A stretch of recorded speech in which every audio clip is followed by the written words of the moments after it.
Dans ce module-ci, vous avez vu comment fonctionnent les machines à vecteurs de support, connues sous leur acronyme anglais SVM.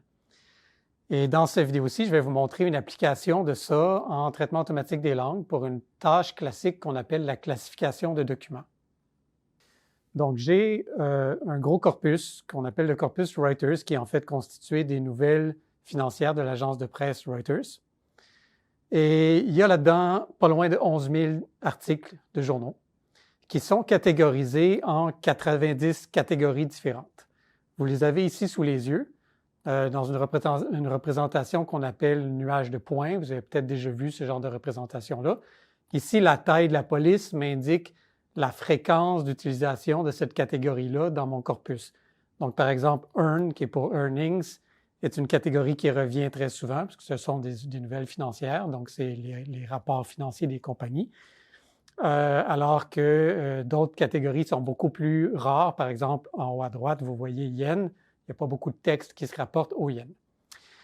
Nous, on va faire ensemble un SVM qui va apprendre à distinguer la catégorie Wheat, donc les textes qui parlent de blé spécifiquement, donc en fait le blé dans le contexte de la finance, versus tout le reste. Bon, regardons ensemble 4 textes. On ne va pas regarder tous les textes, je vous montre juste les titres. Déjà, avec le titre, on voit à peu près de quoi parle chacun des textes. Les deux premiers ont en commun d'être associés à la catégorie Wheat. Ils peuvent aussi être associés à d'autres catégories. Donc, par exemple, le deuxième texte est associé à plusieurs catégories parce que ça parle des transactions financières faites sur différents types de grains. Les deux autres textes n'ont pas vraiment rapport avec l'agriculture du grain ou du blé en particulier. Et donc, ces deux derniers-là vont faire partie de ce qu'on appelle la classe négative et les deux premiers font partie de la classe positive, donc la classe qu'on cherche à reconnaître par rapport à tout le reste. On a déjà vu ensemble dans une capsule antérieure comment transformer un document en vecteur avec les scores TF-IDF. Donc ici, je vous mets une partie des vecteurs TF-IDF de chacun de ces 4 textes-là. Et vous voyez ici, de façon visuelle, là, les dimensions qui sont plus ou moins fortement associées à chacun des documents. Je vous rappelle que les dimensions sont les éléments du vocabulaire qu'on retrouve dans le corpus. On avait à peu près 10 000. En fait, on a 10 278 dimensions différentes. Donc, on a une matrice là, qui fait à peu près 11 000 documents par 10 000 dimensions. Donc, ça nous fait à peu près 110 millions de valeurs numériques dans notre matrice. Et l'idée, c'est qu'on espère que les vecteurs de texte qui sont sémantiquement proches vont se ressembler un peu plus que ceux de vecteurs qui ne sont pas sémantiquement proches. Donc, voyons de quoi ça a l'air si on projette ça sur un espace en 2 dimensions. Donc, le graphique suivant vous montre tout mon espace avec un point qui représente un document.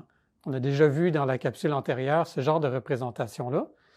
Et j'ai mis en noir les 4 textes qui nous intéressent. Donc, vous voyez que les 2 textes de la classe positive sont un petit peu plus proches que les 2 autres. Et donc, ça veut dire que notre modèle a quand même capté quelque chose. Et vous voyez aussi qu'il y a clairement des grappes identifiables dans notre graphe qui vont correspondre à différents thèmes abordés dans les articles de ce corpus-là. On peut aussi regarder les textes de la classe positive versus ceux de la classe négative. Ici, en gris, ce sont les textes de la classe négative et ceux en rouge sont ceux de la classe positive. Il y a 2 choses que je veux vous faire observer ici.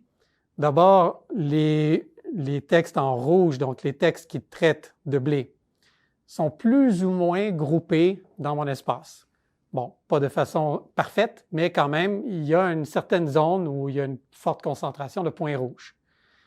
L'autre chose qu'on peut remarquer, c'est qu'il y a quand même beaucoup plus de points gris que de points rouges, parce que dans mon corpus, il y a beaucoup plus de textes qui ne parlent pas de blé que de textes qui parlent de blé.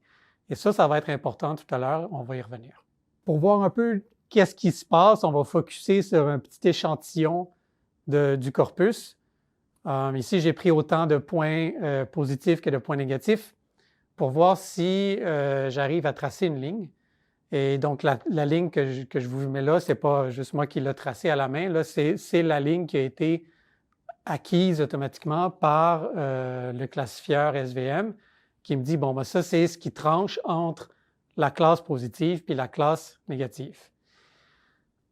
Ici, vous voyez qu'il y a quand même des points rouges qui sont en dessous de la ligne. Il y a des points gris qui sont au-dessus de la ligne. Ça veut dire que quand je vais tester, je vais me rendre compte que j'ai des faux négatifs, des faux positifs, donc des textes qui vont être mal catégorisés parce que mes données ne sont pas hyper bien séparées dans mon espace et je n'arrive pas à faire une ligne qui trace de façon parfaite la limite entre mes deux classes. Vous avez peut-être vu dans les capsules, dans les capsules que vous avez vues dans ce cours-ci, ou peut-être si vous avez regardé en ligne, souvent on va travailler sur des données un peu factices, des données un peu idéalisées. On a des belles grappes là, de classes positives, de classes négatives qui sont très bien séparées. On arrive à tracer une ligne, c'est parfait. La réalité n'est pas toujours comme ça. Ça, c'est un bel exemple, notamment dans les corpus textuels. C'est très rare que nos données sont vraiment très bien séparées. Néanmoins, si j'entraîne mon SVM et que je fais une évaluation là-dessus, j'arrive quand même à des scores pas si pires. Donc ça, c'est l'évaluation de la performance sur la section de test du corpus qui contient seulement 71 documents de la classe positive et près de 3000 documents de la classe négative. La précision, c'est quand je prédis qu'un document appartient à une classe positive ou négative, est-ce que je me trompe ou pas? Donc, si je me trompe, ça fait baisser la précision.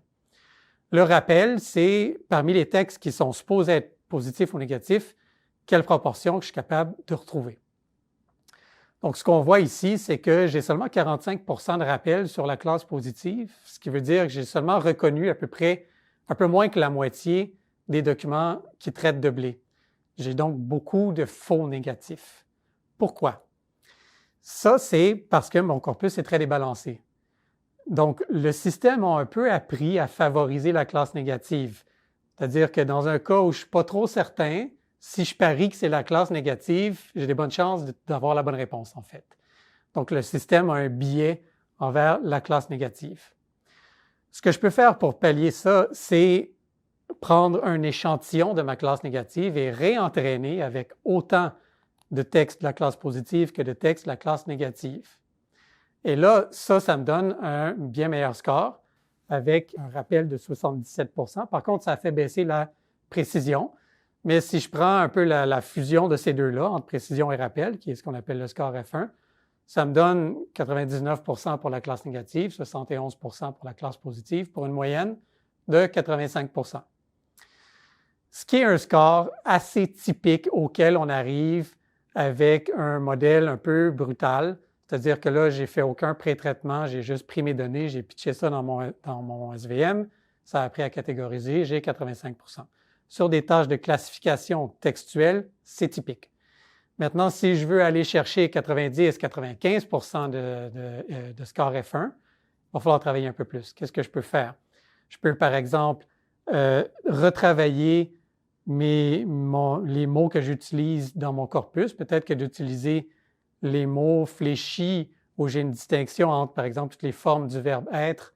J'ai suis, était, sont, etc. Je pourrais ramener tout ça à la forme de base être. Et donc, peut-être que ça va améliorer mon score. Peut-être qu'il y a des mots que je peux filtrer. Bref, il y a toutes sortes de choses que je peux faire. Je peux peut-être aussi utiliser d'autres types de vecteurs que les vecteurs TF-IDF. Et donc, pour arriver à la meilleure performance possible, je vais vouloir tester beaucoup de modèles. Ce qui veut dire que je ne veux pas que ça me prenne 3 heures à chaque fois que j'entraîne un nouveau modèle pour obtenir mes résultats. Une façon d'y arriver, c'est de réduire la taille des matrices. On a dit tout à l'heure qu'on avait une matrice à peu près 110 millions de valeurs numériques. C'est très gros. Sur mon disque, ça prend près de 900 mégabytes. Et pour cruncher tous ces chiffres-là dans un classificateur pendant la période d'entraînement, ça prend du temps. Mais on peut prendre un espace à n dimensions et le projeter sur un espace à moins de dimensions. C'est ce que j'ai fait, par exemple, pour vous tracer les plans en 2 dimensions. Je suis passé de 10 000 à 2, ce qui est un peu extrême, mais c'est arbitraire. J'aurais pu passer à 3 dimensions, j'aurais pu passer à 1000 dimensions, à 3000 dimensions. Et à chaque fois, ça aurait considérablement réduit la taille de ma matrice et donc le temps d'entraînement. Donc, ce que j'ai fait et ce que le graphe vous montre ici, c'est que j'ai réduit à différentes dimensions et j'ai réentraîné mon SVM, j'ai recalculé le score F1 avec le corpus brut, donc sans balancer les exemples positifs et négatifs. Et ce qu'on voit, c'est qu'en bas de 300 dimensions, la performance diminue considérablement. À partir de 30, là, à moins de 30 dimensions, j'ai un score F1 de 50 %, ce qui est absolument médiocre pour une classification binaire. C'est finalement aussi bon que de lancer un médecin scène. Donc, ça veut dire qu'en bas de 100 dimensions, je perds trop d'informations, je n'arrive pas à apprendre quelque chose. Mais à partir de 300 dimensions, j'ai déjà un score F1 de presque 80 %.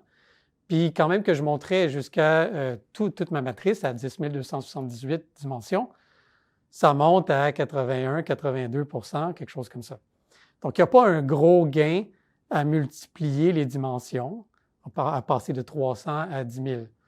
Par contre, si vous regardez le coût en termes de temps de calcul, je passe d'environ 1 seconde pour 300 dimensions à 25 secondes pour 10 000 dimensions. Bon, si c'est quelque chose que je fais une fois, c'est pas grave, je suis capable d'attendre 25 secondes. Mais si je veux réentraîner plusieurs modèles pour tester différents scénarios, différents paramètres, si j'ai un corpus qui n'est pas de 10 000 textes, mais qui a 400 millions de textes, là, ça devient important d'optimiser le temps de calcul. Et donc, probablement que je vais vouloir toujours réduire mes dimensions à quelque chose qui est un genre de compromis entre la performance puis le temps de calcul nécessaire. Donc, dans mon cas ici, probablement 300, 500 dimensions.